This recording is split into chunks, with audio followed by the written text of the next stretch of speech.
네, 정치권 주요 이슈들 두 분과 함께 살펴보겠습니다. 오늘은 박성민 전 더불어민주당 최고위원, 문종형 국민의힘 미디어 대변인과 함께합니다. 안녕하십니까? 자, 국회 선관위 국정조사특별위원회 오늘 첫 기관 보고를 시작으로 이제 본격 가동하게 되는데요. 45일 동안, 그러니까 8월 1일까지 활동이 이어질 예정입니다. 앞으로 이 기간 동안 어떤 점을 반드시 밝혀내야 한다고 생각하세요? 일단 첫 번째로 중요한 것은 결국 이번 투표용지 부족 사태가 투표용지 인쇄를 이제 축소했다라는 그 방침에서 시작됐다라는 분석이 많잖아요. 네. 근데 이 부분은 사실 선관위가 이번에 구성한 진상규명위원회에서 회의록 제출을 받아내지 못했습니다. 왜냐하면 이제 선관위 측에서 비공개 원칙을 이유로 들면서 이 선관위 진상규명위원회가 제출해달라고 했는데 그것을 거부했기 때문인데요. 뭐 국정조사가 이루어진다라고 한다면 회의록 제출하겠다라고 얘기를 했던 만큼 어떤 이유에서 어떤 기준을 통해서 이 투표용지 인쇄를 축소하는 방향으로 그리고 그것이 왜 50%로 이제 축소하는 방향이었는가에 대해서 명확하게 짚어볼 필요가 있다라는 생각이 들고 이 외에도 지금 또 드러나고 있는 진실이 투표용지 부족하게 이제 뭐 인쇄를 한 거 아니냐라는 지적뿐만 아니라 예비용지가 이미 있었고 사실상 조달만 잘 됐다면 문제가 없었을 수도 있는 상황이었는데 왜 그 배분조차 제대로 되지 않았느냐 이 부분에 대해서도 좀 짚어봐야 된다라는 시각이 많거든요. 그리고 마지막으로 좀 중요한 것은 결국 이 사태에 대한 진상 규명도 필요하지만 결국에는 선관위 자체가 계속해서 문제를 일으키고 있는 만큼 제도 개혁안을 좀 마련을 해야 된다라는 목소리가 높습니다. 그래서 뭐 외부 기관에 의해서 감시받고 어떤 좀 계속해서 좀 검열을 받을 수 있는 혹은 감독을 받을 수 있는 그런 장치가 필요하다라는 시선이 있는 것이고 그 외에도 이제 투개표 업무 자체를 선관위에 온전히 맡기는 게 맞느냐, 뭐 지자체의 그 부분은 이관하는 것이 맞지 않겠느냐 이런 시각들도 나오고 있는 상황이라 뭐 개헌이라든지 특검이라든지 이런 내용들도 나오고 있지만 결국 핵심은 선관위를 이대로 둘 것이냐의 문제이기 때문에 여전히 감시받지 않는 어떤 권력으로서 자리하고 있는 부분을 이번에 완전히 파헤쳐서 해체해야 된다. 이 부분이 중요한 것 같습니다. 네, 진상규명과 함께 앞으로의 대책 마련도 이루어져야 한다는 말씀해 주셨습니다. 자, 그런데 여야가 이번에 노태학 전 중앙선관위원장과 이철한 직무대행 등 중앙선관위원 전체에 대한 증인 신청에 합의했더라고요. 모처럼 좀 여야가 합심하는 모습을 보여주는 것 같은데요. 네, 이제 사태의 심각성 때문이죠. 지금 이 선관위 사태 같은 경우에는 지금 이 선관위원 전원에 대해서 증인 채택을 하지 못한다면 이번에 국정조사 이거 하나만하다 이렇게 또 비판이 나올 수 있기 때문에 지금 이 투표용지 부족 사태가 누가 처음부터 결정을 했고 누가 방치했고 왜 이런 유사한 사태가 계속 반복됐는지를 명확하게 밝히는 것이 국정조사의 가장 핵심입니다. 그렇기 때문에 이 부분에 대해서 여야 할 거 없이 사태의 심각성 때문에 뭐 정말로 어떻게 보면 사사건건 부딪히는 게 여야인데 이번만큼은 드물게 합의를 한 것으로 보이고요. 실제로 이제 이렇게 합의가 됐다면은 이 국정조사 특위에서 저희가 기대해 볼 수 있는 건 그 아주 정확한 책임자에 대한 문책입니다. 그냥 두루뭉실하게 선관위원장 그리고 또 지역 선관위의 일부 뭐 임원급 이제 의사결정권자들이 그냥 근무 태만에 의해서 이런 사태가 발생했다고 얘기한다면 국민들 입장에서는 받아들이지 못하죠. 아니 얼마나 나태했길래 투표용지를 저거밖에 인쇄 안 했냐? 얼마나 나태했길래 저렇게 개표 이후에 사람들이 투표할 정도로 이 시스템이 무너졌나 이런 부분에 대해서는 정말 실무자급에 대한 아주 명백한 이 사실관계가 밝혀져야 되기 때문에 저는 이번에 이 선관위 국정조사 특위 통해서 많은 우리가 몰랐던 많은 부실들이 드러날 것으로 보고 있습니다. 네, 국민이 보기에 충분한 국정조사가 이루어지길 기대해 보겠습니다. 그리고 앞서 이재명 대통령은 선관위 개혁을 위한 원포인트 개헌을 언급했었는데 민주당에서는 개헌도 못할 이유가 없다라는 입장인 거죠? 네, 맞습니다. 이제 충분히 원포인트 개헌할 수 있다라고 보는 상황인 것이고 대통령께서도 지적을 하셨지만 감사원에 의해서도 지금 선관위가 감사를 받거나 그렇게 할 수 없는 상황인 것이잖아요. 그렇기 때문에 그렇다면 선관위가 자정작용을 할 수 있느냐? 지금 드러난 것을 보면 그것이 사실상 불가능해 보인다라는 현실적 판단이 있는 상황에서 그저 선관위의 자정 노력을 맡기기만 해서는 안 된다라는 문제의식은 대통령을 포함해 여야 다 함께 갖고 있는 상황인 것 같습니다. 그리고 민주당에서는 이번에 우리가 45일간 국정조사를 시작을 하게 되겠지만 필요할 시에는 2차 국정조사도 할 수 있다라는 입장인 것이고 특검이라든지 원포인트 개헌까지도 다 할 수 있다. 이렇게 보고 있는 상황이기 때문에 저는 뭐 지금 방법에 대해서 뭐 하나를 닫아둘 상황은 아니라고 보고요. 있고요. 국정조사를 성실하게 하면서 동시에 뭐 여기에 대한 책임자에 대한 문책과 처벌 당연히 필요한 것이고 이 제도 개혁을 하기 위해서 어디까지가 필요한 것인가 이것이 원포인트 개헌까지 필요하다면 당연히 할 수 있다라는 입장이고 모든 것을 열어놓고 있는 입장이다 이렇게 보시면 되겠습니다. 네, 민주당은 선관위 개혁을 위해서 모든 게 다 열려 있다라고 이제 정리를 해주셨는데 국조특위 위원장 맡은 국민의힘 윤상현 의원은 개헌은 블랙홀이라면서 반대 입장을 밝혔습니다. 이유는 뭘까요? 그러니까 개헌은 장기 과제이기 때문인 것이죠. 지금 뭐 헌법 조문 몇 줄 고친다고 해서 이 투표용지 사태에 대한 어떤 실상을 밝힌다는 것에는 아마 많은 국민들이 동의 못할 것입니다. 그래서 대통령이 직접 이 원포인트 개헌을 언급한 부분은 저는 이 사태의 어떤 약간 포인트를 조금 잘못 짚은 거 아닌가라는 제 개인적인 생각을 해보고요. 법률 개정 같은 경우는 즉시 가능합니다. 그렇기 때문에 제가 봤을 때 이거는 국회 입법부의 주도로 지금 이 실상 파악부터 또 책임자 문책부터 제도 개선까지 굉장히 A부터 Z가 조금 치밀하게 이루어져야 되는 부분입니다. 만약 이 사태가 지금 어떤 그 정확한 사실관계 파악 전에 개헌 논의로 흘러가면요. 또 굉장히 추상적인 어떤 철학 논쟁이 될 수도 있거든요. 지금 이 참정권 침해라는 이 부분에 대해서는 아까 말씀했던 것처럼 여야 할 거 없이 다 이견 없이 밝혀져야 된다고 얘기한 만큼 조금 한 템포 늦춰서 개헌이나 이런 어떤 정치적인 부분들은 차후에 논의하고 당장 선관위 자체에 내부 조사부터 하는 게 저는 우선이라고 생각합니다. 네, 근데 개헌은 근데 조금만 말씀을 덧붙이자면 이게 개헌 논의는 사실 그 블랙홀이 되는 게 아니라요. 이 사태를 해결할 수 있는 근본적인 키가 될 수 있다고 생각합니다. 왜냐하면 결국 그동안 선관위가 이렇게 사실상 자유를 넘어서는 방종에 가까운 이런 태만한 행태를 보였던 것은 헌법에서 명확하게 선관위를 행정부, 입법부, 사법부로부터 모두 독립된 기관으로서 명시를 하고 있는 헌법 조항이 있기 때문이에요. 그렇기 때문에 여기에 대해서 법률 개정으로도 뭔가를 할 수 있다라고 하셨지만 우려스러운 대목은 법적으로 따져봤을 때 이것이 헌법에 독립된 기관이라고 명시가 되어 있는 상황에서 어떤 견제 장치를 만들어서 감시와 감독을 한다라는 걸 만든다면 이것이 사실상 위헌 소지를 지니게 되는 것이죠.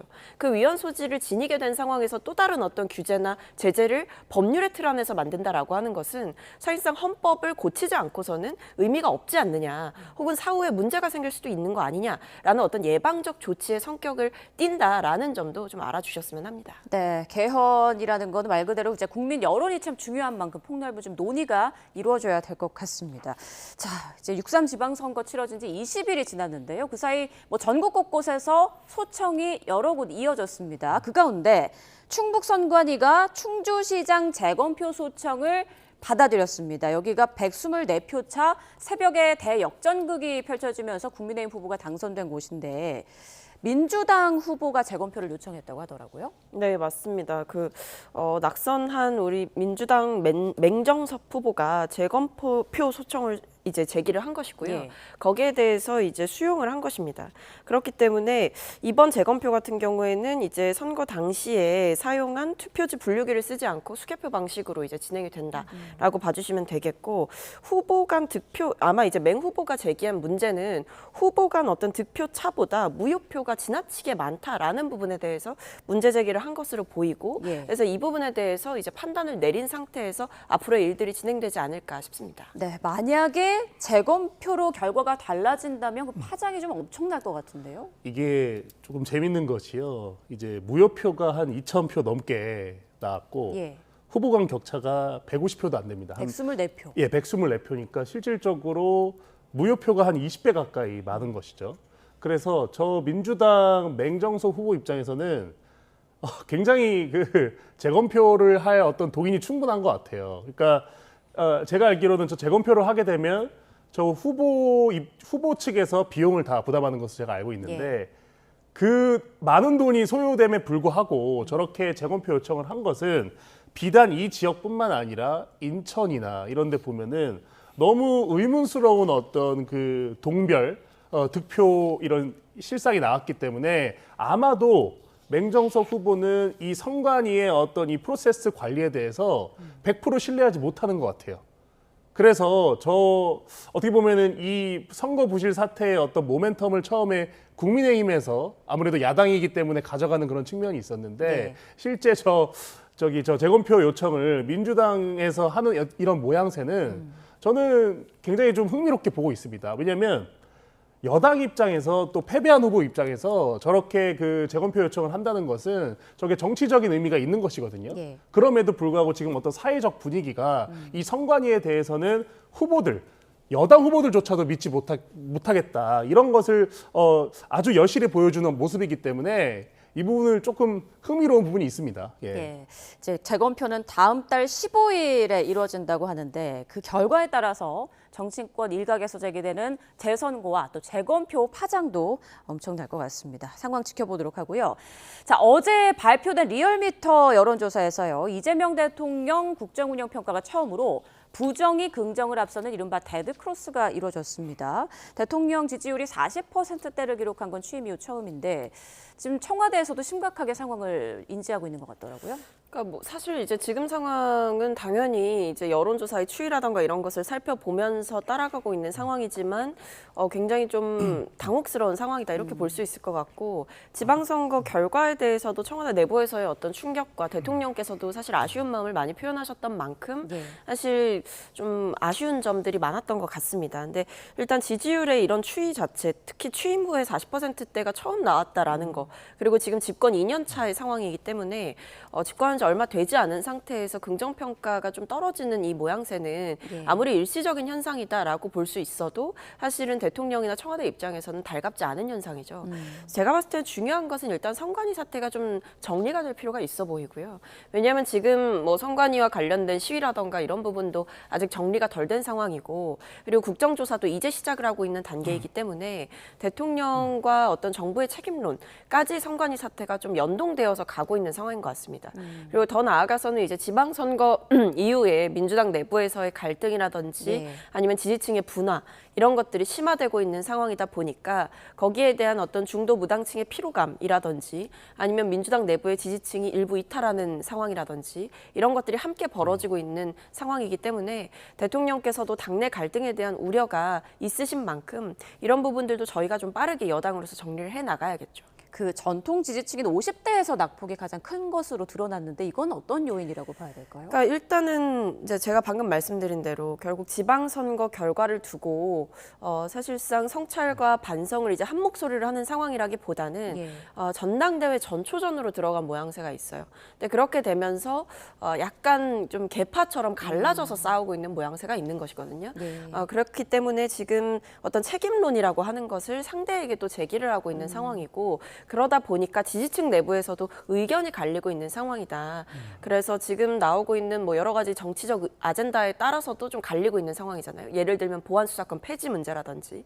그래서 지금 말씀해주신 전통 지지층에서 좀 빠졌다라고 하는 것은 결국 내부가 분화되면서 생겨난 어떤 양상이다. 이렇게 볼 수 있을 것 같습니다. 결국 당내 갈등이 대통령 지지율에도 영향을 미쳤다 이런 얘기가 되는 건데 정당 지지율을 보면 민주당이 40.1%, 국민의힘이 42.3%로 오차 범위내 박빙을 보였습니다. 자, 그런데 이 지지율을 놓고 김민석 총리는 여당이 더 큰 책임감을 갖고 잘해야 한다. 정점식 국민의힘 원내대표도 당이 잘해서가 아니다. 쇄신하라는 명령이다라고 말했습니다. 이 두 사람 모두 당대표를 겨냥해서 말을 한 것 같기도 한데 좀 어떻게 이해할 수 있을까요? 제가 봤을 때는 정점식 원내대표가 당선된 지 얼마 안 되셨고 예. 그 원내대표 선거 하실 때부터 당내 통합, 화합을 굉장히 강조를 하셨기 때문에 그런 어떤 모습에 어떤 반하는 어떤 당내 이런 상황이 있다면 그 부분에 대해서 미리 견제를 하시는 것 같고요. 실제로 김민석 총리죠. 네. 총리는 이제 곧 전당대회 출마가 거의 확실시 되기 때문에 아마도 이제 그 본인과 경쟁해야 될 대상으로 지목되고 있는 정청래 당대표와 경쟁하기 위해서 저는 그런 말을 한 것 같습니다. 근데 다만 지금 재밌는 것은 지금 이재명 대통령이 민주당 전당대회 내부에 아주 저는 강하게 개입하는 모습들이 많이 보이고 있다고 봐요. 그 부분에 그러니까 이게 단순하게 정청래 대표와 김민석 총리와의 갈등이 아니라 대통령이 너무 과하게 개입해서 김민석 총리를 몰아주는 건 아니냐 이런 어떤 모습 자체가 지금 여당 내 어떤 당정 갈등의 핵심이 되는 것 같기 때문에 그 부분이 지지율 하락에 굉장히 저는 큰 어떤 원인을 주고 있다. 네. 그래서 단순하게 이게 지금 이번 정부의 어떤 지지도가 5주 연속 하락했다는 것은 뭐 단순하게 당정 갈등만으로 이렇게 5주 연속 하락하지는 않거든요. 저는 그 중심에는 이재명 대통령의 좀 다소 과분한 좀 과한 어떤 정치적인 어떤 무리수들이 있었기 때문에 저는 그 부분이 현재 이 국정 지지도가 계속해서 하락하는 이유 중 하나라고 보고 있습니다. 민주당 당권 경쟁에 개입하는 듯한 모습이 대통령 지지율에 영향을 미친 것 아니겠느냐라는 분석도 해주셨습니다. 자, 정청래 대표는 뭐 조만간 연임 도전을 위해서 사퇴할 거란 관측이 나오는데 어제 보안 수사권 폐지를 다시 한번 강조했습니다. 보안 수사권 티끌마저도 없애야 한다. 자, 그런데 앞서 이재명 대통령이 말했던 제한적인 보안 수사권 유지에 대해서는 좀 결이 다른 목소리가 계속 나오고 있는데요. 어떻게 좀 그러니까 이게 이제 당과 정부의 입장이 어느 정도 차이는 있어 보여요. 왜냐하면 이제 당 입장에서는 결국 우리가 이제 검찰 개혁이라고 하는 것을 지금까지 추진을 해 왔는데 그 검찰 개혁의 골자는 검찰에 비대하게 주어진 어떤 집중된 권한들을 분산시켜서 견제와 균형이 작동할 수 있게 하는 그런 일을 이제 저희가 한 것이거든요. 수사 기소의 큰 틀에서의 분리라든지. 그렇게 이제 분리를 해서 조직조차도 이제 저희가 검찰 조직을 사실상 없애고 이제 중수청이라든지 공소청이라든지 이렇게 나뉘어서 검찰의 권한을 분산시켰단 말이에요. 근데 이게 보안 수사권에 대해서 이제 여당 내부 지지층들 입장에서 어떤 얘기가 있냐면 이게 결국 보안 수사권을 남겨두는 것은 수사와 기소권을 동시에 가지는 조직으로서의 어떤 생명을 연장해주는 것 아니냐. 그러니까 큰 틀에서 저희가 분리를 했다라고 하더라도 결국 보안 수사권이라고 하는 게 어쨌든 수사권을 가지고 수사에 개입을 하고 기소까지 또 이어지게 하는 그 과정에서 또다시 어떤 그런 권한을 갖게 되는 거 아니냐라는 우려의 시각이 있는 거예요. 근데 다만 이제 정부의 입장에서는 현실적으로 보안 수사권을 없애게 됐을 때 어떤 경찰을 견제할 수 있는 장치 자체가 사라진다. 혹은 수사 자체가 잘못된 방향으로 흘러갔을 때 그것을 보완하거나 증거를 보충해 오라던가 이런 일이 불가능해진다. 그 피해는 국민의 몫이다. 이렇게 가는 거거든요. 그렇기 때문에 이 내부의 시각차가 저는 분명히 좀 존재하는 것 같고 아무래도 당 입장에서는 검찰 개혁의 뿌리라든지 정신이라든지 검찰 개혁이 반드시 완성해야 되는 어떤 목표를 이 정부와는 살짝 다르게 잡고 있는 것이 아닌가라는 생각이 드는데 저는 이 부분을 이제 국회에서 논의해서 결정할 부분이라고 생각을 합니다만 폭넓게 좀 의견 수렴을 하고 현장에서의 부작용이 최소화될 수 있는 방향으로 정리가 되는 게 맞다라고 보고 있습니다. 김민석 총리도 대통령의 뜻은 알지만 보안 수사권 폐지는 정해진 순서다 이렇게 얘기를 했는데 결국에 당권 경쟁 때문에 강경 지지층을 대상으로 해서 이런 말을 한 걸까요? 어떻게 생각하세요? 근데 이제 김민석 총리께서 뭐 총리하시기 전에도 내셨던 입장을 보면 이제 보안 수사권 폐지에 대해서는 일관된 입장을 갖고 계셨던 것으로 알고 있고 이제 보안 수사권 폐지라고 하는 것은 반드시 추진해야 되는 부분이다라는 것에 대해서는 예전부터 입장이 있으셨던 것으로 알고 있습니다. 그래서 뭐 최근에 변화된 입장인 것이 아니라 오히려 총리를 하실 때에도 지방선거 이전에 이런 검찰개혁 관련한 과제들을 정리해야 되는 거 아니냐라는 목소리도 내셨다라고 알려지고 있거든요. 그렇기 때문에 큰 틀에서의 입장 변화는 저는 없어 보인다. 그래서 오히려 제가 좀 주목하는 부분은 이런 보안 수사권 폐지라고 하는 것이 이 의제 자체가 전당대회 때 오히려 뭐 갈등의 골이 되거나 핵심 쟁점이 되거나 하지는 않을 것 같다라는 게 제 생각입니다. 네, 자 이번엔 국민의힘 얘기도 좀 해보겠습니다. 장동혁 대표 이번 엿새째인데요. 이번 생활이 좀 길어지는 것 같습니다. 몸이 많이 안 좋은 건가요?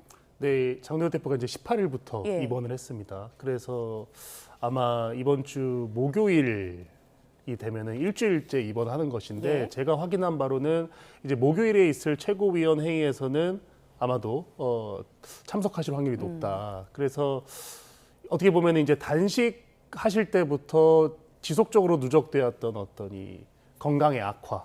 그리고 지방선거 이후에도 굉장히 그 선관위 사태 때문에 현장 행보를 계속 하셨습니다. 실제로 뭐 굉장히 더운 날이었는데도 4시간에서 6시간 가까이 매일 그 낮에도 그 어떻게 보면 정말 햇빛을 굉장히 많이 맞으시면서 이렇게 투쟁을 하셨기 때문에 그런 부분이 조금 총체적으로 누적이 된 것 같고요. 실제로 그간 의사나 또는 병원에서 건강에 대해서 굉장히 적신호다 이런 그 자문을 많이 받으셨다고 해요. 근데 장동혁 대표가 계속해서 그냥 이렇게 너무 바쁜 일정을 소화하시다가 이런 사태가 벌어진 것 같고 일부에서 이제 이번에 이 건강 이슈를 가지고 마치 어떤 그 당내 어떤 혼란상이나 이런 부분에 대해서 피하려는 어떤 도구로 활용하는 것 아니냐라는 얘기도 있었는데 저는 정말로 그런 얘기를 저희 당 내에서 꺼내시는 분들이 있다면 저는 정말로 조롱에 가까운 악의적인 어떤 공격이라고 생각합니다. 실제 장동혁 대표가 18일에 입원한 이후에도 본인은 당무에 계속 복귀한다고 했는데 오히려 병원에서 만류를 하셨다고 하고 주요 당직자분들도 사실 병문안을 가려고 많이 시도를 해봤지만 병원 측에서 상태가 너무 안 좋아서 많은 사람들을 보는 것은 무리다, 피하는 것으로 얘기할 정도로 건강 상태가 안 좋았기 때문에 이 부분에 대해서는 저희가 목요일쯤 장동혁 대표의 어떤 직접 입장 표명을 통해서 예. 그간의 사태에 대해서 알 수 있을 것 같습니다. 정정치 원내대표는 장동혁 대표 거취와 관련해서 뭐 단시간 내에 해결은 좀 힘들 것 같다. 하지만 내년 2월까지 가겠느냐 이런 말도 했는데요. 최고위원회에서 회의에서 나오는 장동혁 대표의 입장도 좀 들어보도록 하겠습니다. 자, 그런데 보수 언론 조갑재 대표가 장동혁 대표를 향해서 민주당의 귀염둥이다 이런 표현을 썼습니다. 어떻게 생각하세요?